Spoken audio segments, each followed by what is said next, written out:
नमस्कार दोस्तों, मैं जिस आपका स्वागत करता हूं आपके अपने यूट्यूब चैनल सार्थक में। दोस्तों, आज की वीडियो में हम आपको बताने वाले हैं कि आप ऑनलाइन ई स्टैम्प कैसे बनाएं। ई स्टैम्प बनाने के लिए क्या प्रोसेस है। 50 रुपये का एफिडेविट के लिए आपको ऑनलाइन स्टैम्प बनाने में क्या प्रोसेस है, कौन से डॉक्यूमेंट की ज़रूरत पड़ेगी, पूरी जानकारी इस वीडियो में हम आपको देने वाले हैं। तो सबसे पहले दोस्तों, डिस्क्रिप्शन में एक लिंक मिल जाएगा, तो आप वहाँ से इस पोर्टल पर डायरेक्ट विजिट करें, या तो दोस्तों आप डायरेक्ट सर्च करें mpigr.gov.in। इसको सर्च करने के बाद आपके सामने इस तरीके का एक इंटरफेस शो होगा। तो आपको यहाँ पे एक लॉगिन का पेज मिलेगा। इस लॉगिन पेज पे आपको क्लिक करना है। जब आप इस लॉगिन पेज पे क्लिक करेंगे तो अपना यूज़र नेम और पासवर्ड यहाँ पे फिल करना है। फिल करने के बाद इस कैप्चा कोड को फिल करने के बाद लॉगिन वाले पेज पे क्लिक करें। और अगर अभी तक आपने यूज़र आईडी नहीं बनाया है तो उसके लिए एक वीडियो लिंक आपको डिस्क्रिप्शन में मिल जाएगा, आप वहाँ से देख सकते हैं। तो सबसे पहले आप यहाँ पे लॉगिन कर जाएं। लॉगिन कर जाने के बाद आपके पास Aadhaar card, PAN card, driving licence या कोई भी एक आईडी प्रूफ होना चाहिए जिससे आप उसका वैलिड नंबर फिल कर सकते हैं। तो चलिए लॉगिन कर लेते हैं।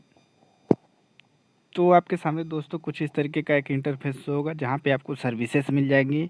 तो आपके सामने एक ई स्टैम्प का ऑप्शन यहाँ पे मिल जाएगा, और दोस्तों एक रजिस्ट्रेशन प्रोसेस का ऑप्शन मिल जाएगा। तो सबसे पहले एक डीड बनाई हो जाती है। दोस्तों, डीड बनाने के लिए आपको यहाँ पे रजिस्ट्रेशन प्रोसेस पे क्लिक करना है। तो दोस्तों आपके सामने इस तरीके का एक डीड ड्राफ्टिंग का ऑप्शन मिलेगा। इस डीड ड्राफ्टिंग पे आपको क्लिक करना है और आपको एक डीड बना लेना है। डीड बनाने के लिए आप इस पर क्लिक कर लें। उसके बाद आपके सामने इस तरीके का एक ऑप्शन मिलेगा, क्रिएट डीड। क्रिएट डीड पे आपको क्लिक करना है और आपके सामने एक पेज खुलेगा जो कि इस तरीके का होगा।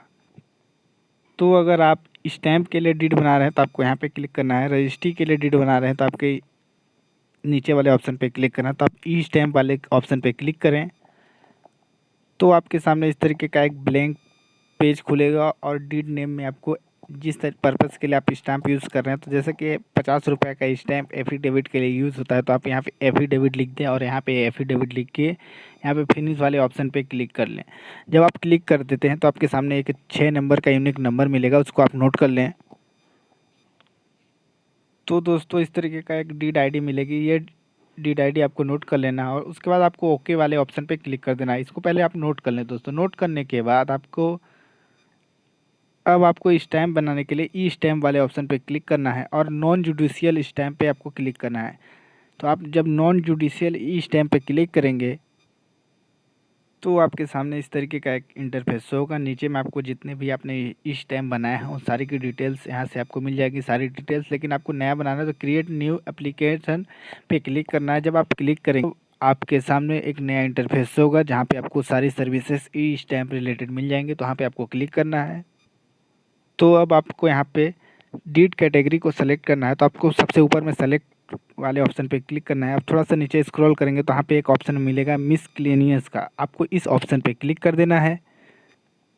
उसके बाद नीचे में एक ऑप्शन मिलेगा डीड टाइप का, इस डीड टाइप पे आपको सेलेक्ट करना है और नीचे में थोड़ा सा स्क्रॉल करेंगे तो यहाँ पे एक ऑप्शन मिलेगा एफिडेविट का, इस एफिडेविट वाले ऑप्शन पे आपको क्लिक करना है।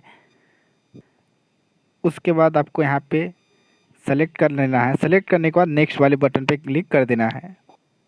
तो दोस्तों नेक्स्ट करने के बाद इस तरीके का एक ऑप्शन मिलेगा जहाँ पे आपको 50 रुपये का ई स्टैम्प जनरेट हो जाएगा। अब आपको यहाँ पे डिस्क्रिप्शन ऑफ डॉक्यूमेंट में लिखना है एफिडेविट। जिस पर्पज़ से आप ई स्टैम्प ले रहे हैं उसको आप यहाँ को फिल कर दें। तो यहाँ पे एफिडेविट लिख दें दोस्तों। उसके बाद ई स्टैम्प पर्पस किस पर्पज़ से आप खरीद रहे हैं तो वहाँ पे भी एफिडेविट फिल कर दें। तो अगर दोस्तों यहाँ पे पार्टी टाइप का ऑप्शन मिलेगा, पार्टी 1 में आपको यहाँ पे सेलेक्ट वाले ऑप्शन पे क्लिक करना है और आप सेलेक्ट वाले ऑप्शन पे क्लिक करेंगे तो इंडिविजुअल और ऑर्गेनाइजेशन का ऑप्शन मिलेगा। अगर किसी फर्म के नाम पे आप ई स्टैम्प ले रहे हैं तो आपको ऑर्गेनाइजेशन पे क्लिक करना है। अगर आप सेल्फ अपने नाम से कहीं यूज़ करना चाहते हैं तो आपको इंडिविजुअल पे क्लिक करना है। इंडिविजुअल और ऑर्गेनाइजेशन में बस इतना ही अंतर है दोस्तों। हर जगह अगर आप इंडिविजुअल है तो आपको अपना नाम पूरा विवरण फिल करना है, और ऑर्गेनाइजेशन के लिए यूज़ करना चाहते हैं तो फर्म का नाम और फर्म का डिटेल फिल करना है। फर्म वाले नाम में आपको आधार कार्ड, कोई आईडी की ज़रूरत नहीं पड़ेगी, लेकिन अगर आप अपने लिए यूज़ करना चाहते हैं तो आपको आधार कार्ड या कोई भी एक वैलिड गवर्नमेंट आईडी प्रूफ चाहिए। तो उसके लिए आपको यहाँ पे इंडिविजुअल पे क्लिक कर देना है। तो दोस्तों आपको यहाँ पे अपना फुल नेम फिल करना है, first name, middle name, last name, gender, date of birth और फादर नेम और यहाँ पे अपना डिस्ट्रिक्ट सेलेक्ट करके अपना एड्रेस फिल कर लेना है। फिल करने के बाद अपना पिन कोड यहाँ पे फिल कर लेना है। पिन कोड फिल करें, मोबाइल नंबर और आईडी प्रूफ के लिए आप यहाँ पे सेलेक्ट आईडी प्रूफ के ऑप्शन पे क्लिक करेंगे तो यहाँ पे Aadhaar, bank passbook, driving licence, election card, PAN card, passport का ऑप्शन मिलेगा। कोई भी एक आईडी आपको सेलेक्ट कर लेनी है। उसके बाद यहाँ पे अपना आईडी नंबर फिल कर लें। फिल कर लेने के बाद आपको नंबर ऑफ़ पर्सन का ऑप्शन पे क्लिक करना है और यहाँ पे जितने लोग, अगर एक है तो एक, दो है तो दो, उसका नंबर फिल कर लेना है, क्योंकि यही डिटेल्स आपकी ई स्टैम्प पे सेलेक्ट होके आएंगी, वहाँ पे छप के पूरी डिटेल्स आएंगी। तो उसके बाद आपको एक ऑप्शन मिलेगा पार्टी टाइप, पार्टी सेकंड का ऑप्शन मिलेगा, तो आपको यहाँ पे फिर सेलेक्ट कर लेना है। और आपके पास अगर किसी एक और दो व्यक्ति के बीच में, अगर आप और आपके साथ कोई इंडिविजुअल व्यक्ति है तो आपको इंडिविजुअल वाले ऑप्शन पे क्लिक करके उसके विवरण फिल कर लें। लेकिन अगर कोई दोस्तों ऑर्गेनाइजेशन यानी आप कहीं अदर जगह यूज़ करना चाहते हो तो आपको क्लिक करना है। उसके बाद ऑर्गेनाइजेशन पे आप क्लिक करें, तब यहाँ पे आपको नोटरी फिल कर लेना है। नोटरी फिल कर लेने के बाद आपको यहाँ पे एन फिल कर लें। अगर कोई अदर पर्सन है जिसके जो नोटरी है तो उसको फिल कर लेने के बाद उसका डिटेल यहाँ पे फिल कर लें, किस डिस्ट्रिक्ट से है, और एड्रेस फिल करने के बाद सेम डिटेल्स को फिल करें। और जो डीड आईडी आपने बनाया था पहले, आपको यहाँ पे डीड आईडी को फिल कर लें। उसके बाद वैलिड का ऑप्शन मिलेगा, इस वैलिड वाले ऑप्शन पे क्लिक करें। जब आप उस पर क्लिक करेंगे तो नीचे में एक कंज्यूम करने का ऑप्शन मिलेगा और यहाँ पे सेव का ऑप्शन मिलेगा। सेव का ऑप्शन करते ही आपको एक पेमेंट करने के लिए ऑप्शन मिलेगा, पे नाउ, पे मोर। उस ऑप्शन पे क्लिक करेंगे तो आप ऑनलाइन इंटरनेट बैंकिंग या अपनी इस आईडी की वॉलेट से आप पेमेंट कर सकते हैं। उसके बाद आपको ई स्टैम्प प्रिंट करने के लिए ऑप्शन मिल जाएगा। प्रिंट करते समय तब तक प्रिंट का विंडो कट ना करें जब तक प्रिंटर से आपका ई स्टैम्प पूरा ना निकल जाए, क्योंकि दोस्तों अगर आप पहले विंडो कट कर देते हैं तो आपका ई स्टैम्प नहीं निकलेगा। तो चलिए दिखा देते हैं किस तरीके का आपको इंटरफेस शो होगा।